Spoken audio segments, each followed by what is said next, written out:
what got you interested in your fly fishing, wine drinking Scotsman character?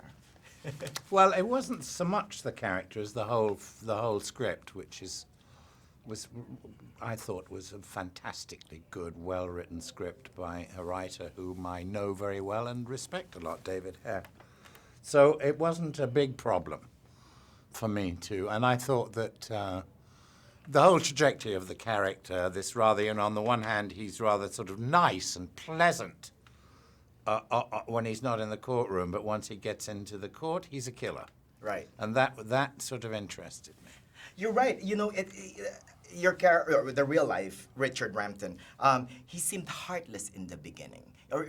You seem to not be able to crack him in the beginning, right? And then you see him kind of sort of slowly remove the layers, and that's why it's a I think it's a written character. Yeah, well, one of the interesting things about the film, or that particular aspect of the film, is the amount of research that they felt they had to do. You would have thought that to prove the Holocaust, the guy was a Holocaust denier, you could do just like that, because everybody knows the Holocaust, and so on and so forth.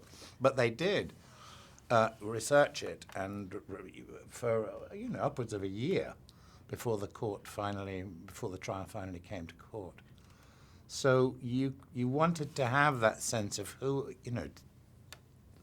slight mystery about the guy at the beginning, so that then you can just unfold it as the story goes along. That's how it goes with acting. I love your chemistry with Rachel Weisz. You can kind of feel it's palpable. It's your how was it working with her? She's lovely to work with. She's very, very, very talented. I hadn't worked with her before, and it's just one of those things, and you can't predict it when you're an actor and you work with somebody for the first time and you have a scene which is sort of quite intimate, and then suddenly you think, oh, this is good, and then you don't have to do any thinking. They do your thinking for you, and vice versa. It's a very interesting thing. So it was. I think it's called chemistry. Right. That's what people call it. And you cannot create that. It's either there or not, right? Yeah, I think that's true. That is true. Yeah. And how about meeting the real Richard Rampton? Well, he was a really nice guy. I met him very briefly. Uh-huh. And he's much smaller than me, and still, he's way into his 70s, and he's still a lawyer, still doing the same thing. And he's one of the most pleasant men you've ever met. I mean, you had no idea, but you had the same thing as you had in the movie, which is this very nice guy, let's have another drink, right, you're lovely, and then suddenly he turns Let's get off. to business. Yeah. Yes, he was a nice fellow.